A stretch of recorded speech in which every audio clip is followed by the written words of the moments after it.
Olá, vamos começar nossa aula de matemática. Lembrando que meu nome não é qualquer Jefferson, eu sou o professor U. Jefferson, né? A nossa aula, o assunto de hoje é sobre domínio de uma função real, beleza? E a expectativa de aprendizagem para essa aula será o seguinte: identificar o domínio, contra-domínio e imagem de diferentes funções. Ou seja, ao final dessa aula, você será capaz de identificar qual é o domínio dado uma função, qual é o domínio, o contra-domínio e a imagem dela, tá? Então vamos lá. Olha só. Dado uma relação, considera a função definida por essa relação f de a em b.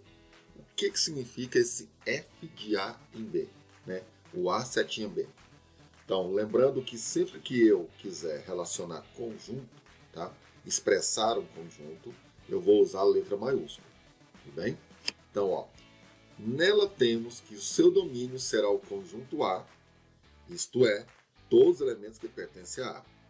E, portanto, o domínio dessa função, tá?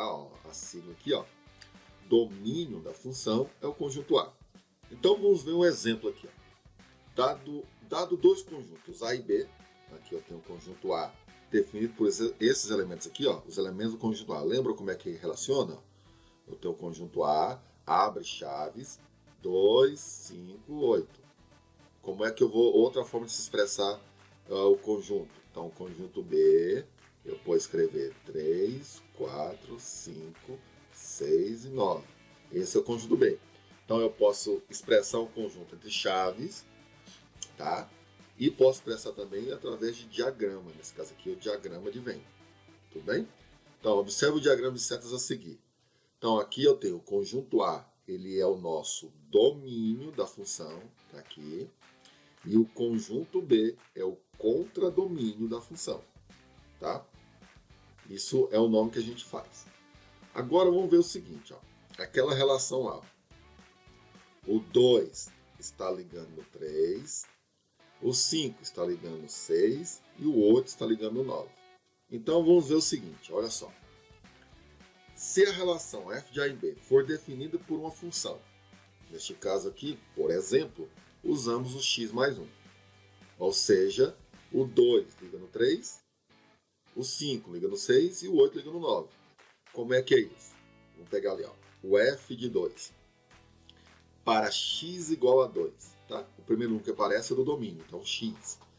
X igual a 2 vai ficar, no lugar do x, vou colocar 2, x mais 1, 2 mais 1, 3. Então, por isso que aqui eu estou pegando o 3 no contradomínio. Assim, nessa relação, neste nosso exemplo, o domínio será representado por D de F. Então, domínio representado pela letra maiúscula D.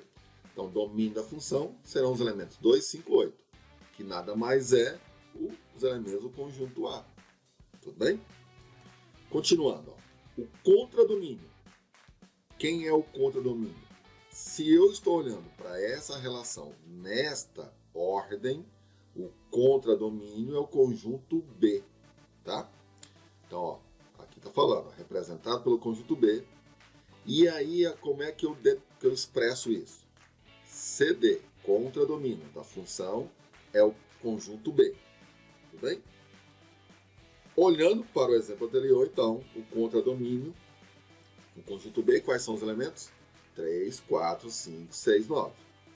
Ok. Agora é o seguinte, vamos observar que para uma função se tornar real, ou seja, ela existir, existem algumas condições. Mas antes, vou voltar aqui um pouquinho. Eu também tenho a chamada imagem, que será tema de uma próxima aula, tá? Mas já vou falar aqui. O que é a imagem? É o elemento cujo domínio tem correspondência no contradomínio. O que é isso quer dizer? O 2 é elemento do domínio, é isso? O 2 é um elemento do domínio. Qual é o seu correspondente no contradomínio? Ou seja, no outro conjunto? O seu correspondente é o número 3. Então, 3 é a imagem dessa função. O 5, que é um elemento do domínio. Qual é o correspondente dele no contradomínio? o 6. Então, o 6 vai ser a imagem do meu número 5. E, olhando para o 8, a imagem dele é o 9. Tá? Então, eu posso expressar assim também. Ó. Imagem IM da função são os elementos que têm correspondente no domínio. Tá? São os elementos do controle do domínio que têm correspondente no domínio. Então, quais são os elementos da imagem? Vão ser só o 3, o 6 e o 9. Pronto. Tá? Então, conjunto imagem vai ser tema de próxima aula. Tá? Então, voltando aqui. Ó. Vamos ver algumas condições de existência para o nosso domínio. Ou seja, para que uma função exista. Então, se eu tenho denominador, deve ser diferente de zero. Então, denominador tem que ser diferente de zero. Por quê? Não existe alguma coisa dividida por zero, né? Imagina aí, se você tem R$5 e divide por nada, nem para você mesmo. O que isso acontece? Acontece nada, não tem como, é impossível isso aqui. Então, não existe divisão por zero. Então, por que eu coloquei 5 sobre zero? Porque o zero está no denominador, tá? Vamos lá, então vamos para a nossa primeira condição. Vamos fazer exemplos aqui. Ó. O denominador de uma fração deve ser sempre diferente de zero. Portanto, caso haja variável no denominador, não fará parte, né, o denominador dessa função, não fará parte do domínio dos valores que tornem esse denominador igual a zero. Então vamos ver aqui um exemplo. Tá? Nesta função, se o x mais 2 for igual a zero, essa função deixa de existir. Então, o que devemos fazer? Devemos colocar assim, ó, x mais 2 tem que ser diferente de zero. Tá?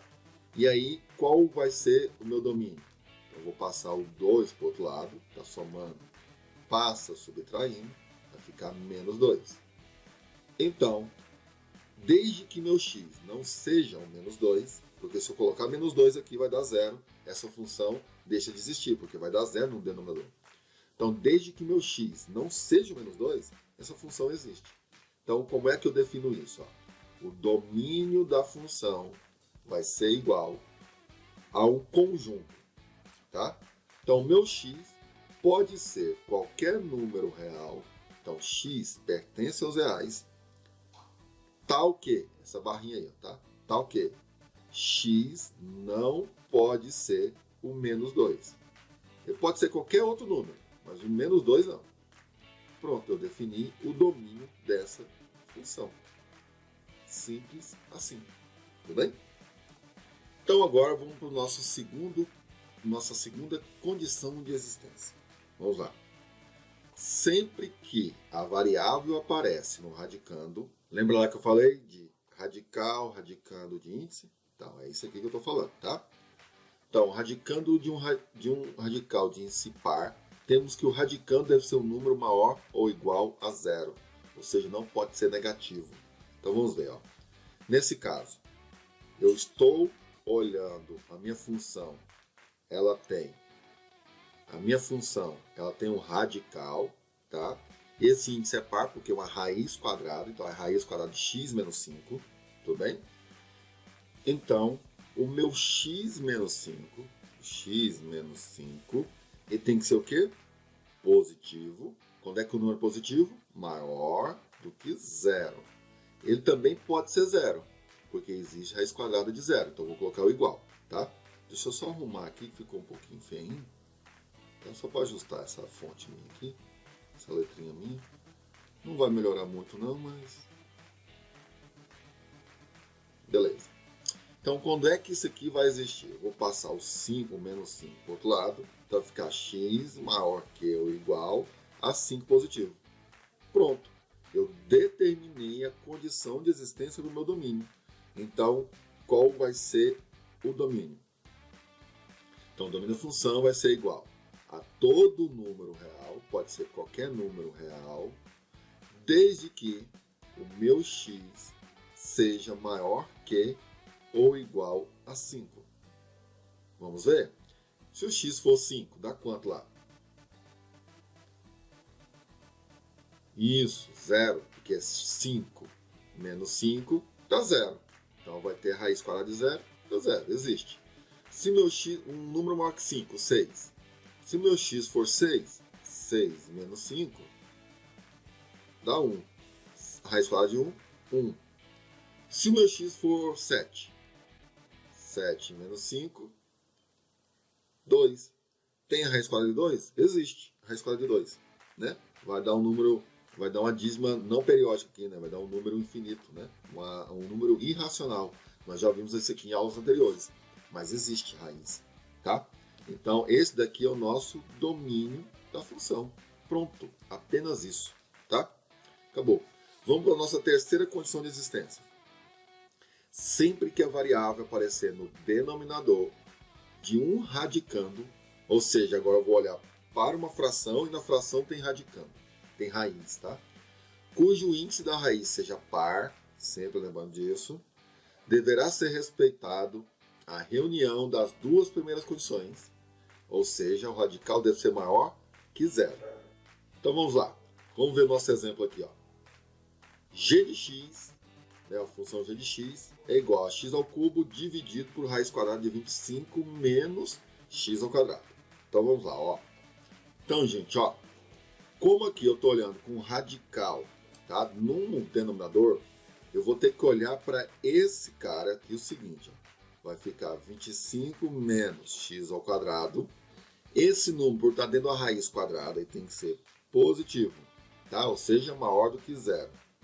Mas ele não pode ser zero, então vai ser só maior, tá? Agora vamos fazer o seguinte. Esse aqui é a nossa definição para o nosso domínio, para essa função, tá? Vamos resolver essa equação, ó. Vamos resolver a equação definida por 25 menos x ao quadrado igual a zero. Que equação que é essa? Uma equação do segundo grau, tá? Como é que resolve a equação do segundo grau? Eu posso usar o Bhaskara, ou neste caso, como é uma equação incompleta, vou passar o 25 para o outro lado, tá? Vai ficar menos x ao quadrado igual a menos 25, tudo bem? Então, ó, menos e menos dá mais, ou multiplica por menos 1, para ficar x ao quadrado, menos x ao quadrado vezes menos 1, mais x ao quadrado, igual menos 25, multiplicado por menos 1, dá mais 25. Tá, então eu vou ter, ó, x é igual a mais ou menos a raiz quadrada de 25. Qual que é a raiz quadrada de 25? Isso, 5. Então, minha solução vai ser mais 5 ou menos 5. Se você fizer por delta, vai dar a mesma coisa, tá? E aqui, ó, agora vamos analisar isso. Vamos analisar as nossas respostas, tá? Eu tenho o menos 5 como resposta e tenho o mais 5 como resposta, tá? Agora nós temos que analisar o seguinte, tá? Aqui, ó, nossa função, na nossa inequação, eu tenho que olhar para ela por os valores positivos, tá? Ou seja, essa nossa equação eu quero que seja positiva, tá? Essa parte do nosso domínio tem que ser maior que zero. E para analisar aqui na nossa resposta é o seguinte, olhando para o coeficiente A da equação, e vocês pensem em uma função de segundo grau. Se o A é positivo, com cavidade voltada para cima. Se o A é negativo, com cavidade voltada para baixo. Não é isso? Então, ó, aqui, ó, eu vou colocar uma concavidade, uma parábola com concavidade voltada para baixo. E vamos lembrar o seguinte, ó, acima do eixo X, os valores são o quê? Do Y. São positivos. Tá? E abaixo do eixo X, os valores são negativos. Então aqui está à esquerda, está abaixo do eixo. Tá? É onde está aqui, ó, abaixo do eixo. Então para cá vai ser negativo, porque eu vou ter todos esses valores aqui, ó. Tá seguindo a linha. Seguindo a linha aqui, ó. Essa parte do gráfico, ó, olha só. Essa parte aqui da bolinha do gráfico, ó. Do domo dela, né? Da parte de cima aqui, ó. Essa parte, como está acima, está na parte positiva. Essa parte aqui do gráfico agora, ó, esse pedaço e esse pedaço aqui do gráfico está para baixo. Ou seja, está na parte negativa do gráfico. Tá? Isso olhando para o eixo Y. Viu? Então, o que isso quer dizer? Que A parte positiva, que é o que me interessa, porque eu quero maior que zero, está entre menos 5 e 5. Ou seja, olhando aqui, eu vou fazer assim, ó. O x vai ficar no meio, já coloca assim, ó. X vai ser maior que e menor que. Quem? Menos 5 e 5. Tá? Então, o meu valor de x, para que tudo dê positivo, então, meus valores de x para que tudo dê positivo, está entre menos 5 e 5. Se é entre, eu já coloco x e ponho menor, ou x maior e x menor, já põe de jeito. E ponho os valores que estão lá, menos 5 e 5. O que eu vou fazer agora? Eu vou fechar a chave aqui, vou colocar um tá ok, vou começar lá de cá, ó. X pertence aos reais, tal que x tem que estar em menos 5, entre menos 5 mais 5. Pronto. Esse é o nosso domínio da função. Tudo bem? Agora vamos ver um segundo exemplo, só que também no denominador eu vou ter um radical. Olha só. Aqui eu tenho duas condições para analisar. Eu tenho tanto o denominador dessa fração e também o numerador dessa fração, tá? Então vamos ter que analisar uma por uma. Então vou escrever aqui, ó. Primeiro, eu tenho que x menos 2 tem que ser positivo. E como estou trabalhando com numerador, ele pode ser zero. Porque o zero em cima pode, porque zero dividido por qualquer coisa, sem ser zero, né? Dá zero. Por exemplo, eu tenho nenhum real e divido com 20 pessoas, vai dar zero para todo mundo, né? Não tem problema. Aqui embaixo que não pode ser zero, tá? Numerador pode ser zero. Tá, então vamos continuar então, ó. Vou passar o x para o outro lado, vai ficar x, ou 2 para o outro lado, vai ficar x maior que ou igual a 2. Deixa quieto aqui. Agora vamos para o segundo, ó. A segunda parte do nosso domínio. Eu tenho que 3 menos x tem que ser positivo, porque está dentro da raiz quadrada, né? Um raiz índice par, tá? Tem que ser positivo, então maior que zero. E eu não vou colocar o igual. Por que eu não vou colocar igual? Porque lá embaixo não pode ser zero. Então passa o 3 para o outro lado, vai ficar menos x maior que menos 3. Tudo bem? Tá, é positivo, passa para o outro lado, troca a operação, fica negativo. Agora eu vou fazer o seguinte, ó. Como eu tenho negativo no x aqui, eu vou multiplicar todo mundo por menos 1. Multiplicando todo mundo menos 1, vai ficar menos x vezes menos 1 dá x. Menos 3 vezes menos 1 dá 3 positivo. Ó, pessoal, por que você não escreveu maior aqui? Agora aqui é o seguinte, gente. Sempre, tá? Sempre que eu multiplicar ou dividir por um número negativo, a desigualdade vira, tá? Essa desigualdade vai virar, vai ficar menor do que 3, tá? E por que isso acontece? Olha só, eu tenho um número 5 e eu tenho um número 3, por exemplo, tá? O 5 é maior que 3, verdade. Se eu multiplicar todo mundo por menos 1, vai ficar menos 5 e menos 3. Agora quem é maior? Maior agora é o menos 3. O que aconteceu? Virou, tá? Virou. Ah, professor, e se fosse o contrário? Então vamos lá. Se fosse menos 8 e menos 2. Quem é maior? O menos 2. Menos 2 é maior que menos 8. Multiplica tudo por... Aliás, vamos dividir. Dividir todo mundo por menos 2. Vamos dividir, tá? Menos e menos dá mais. 8 dividido por 2, 4. Menos e menos dá mais. 2 dividido por 2, 1. Agora quem é maior? O 4. Tá aí. Então sempre que eu multiplicar ou dividir por um número negativo, qualquer que seja, né, diferente de zero, essa desigualdade vira, tá? Então, deixa eu apagar lá, entendemos isso. Beleza? Aqui agora é o seguinte. Como é que vai ser a nossa situação? Ó? Nesse daqui, eu tenho que meu x ele tem que ser maior que ou igual a 2. Então, vou colocar assim, ó. Minha situação 1, vou colocar uma barrinha, e vou colocar o 2 aqui. Vou colocar o 2. O meu número aqui, ó, que eu quero, o número que eu quero como resposta tem que ser maior que 2 ou igual a ele.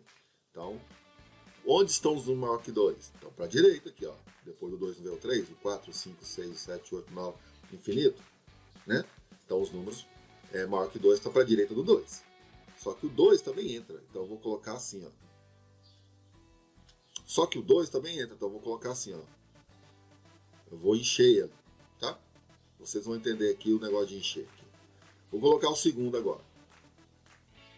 A segunda solução é o 3. O 3 está mais à frente aqui do 2. Vou colocar mais ou menos aqui, tá? Eu tenho 3. Aí eu quero os números menores do que 3.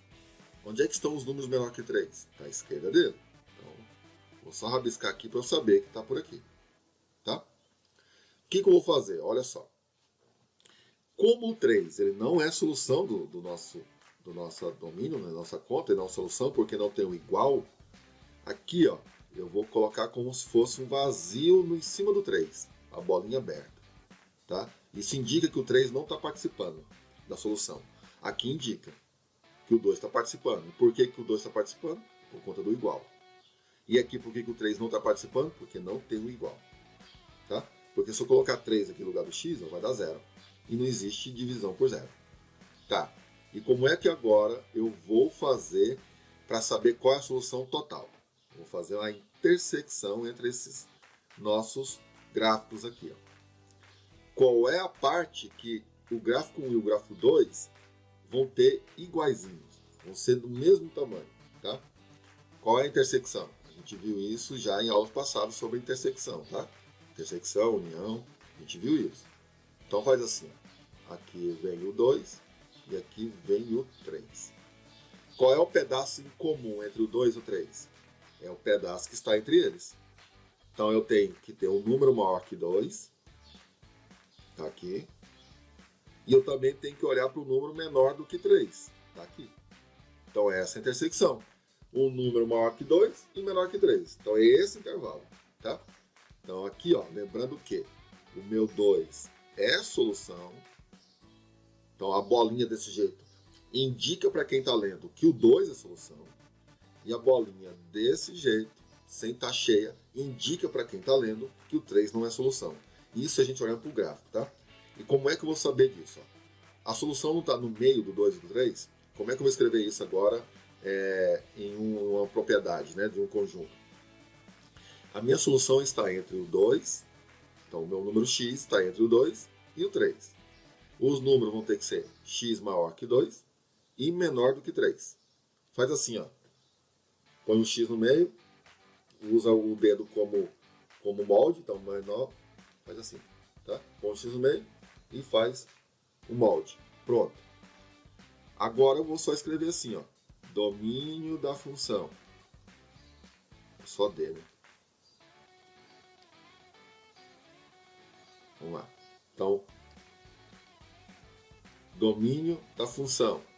Então, x pertence aos reais, conjunto dos números reais, tal que isso. Acabou. Ah, professor, você não colocou o igual aqui do 2. Então, vou colocar. Tá aí. Prontinho. X maior que 2, menor que 3. Tudo bem? Essa é o conjunto domínio. É onde essa função existe. Eu vou ter que pegar o número que para eu escolher aqui, ó, para o x, tem que ser entre 2 e 3. Por exemplo, 2,5, 2,1, 2,9, 2,985. Desde que esse número esteja entre 2 e 3, pode ser o 2, né? O 2 pode ser uma resposta, posso colocar aqui. Essa função será real, tá? Existirá. Boa! Agora nós vamos para a nossa bendita atividade. Beleza?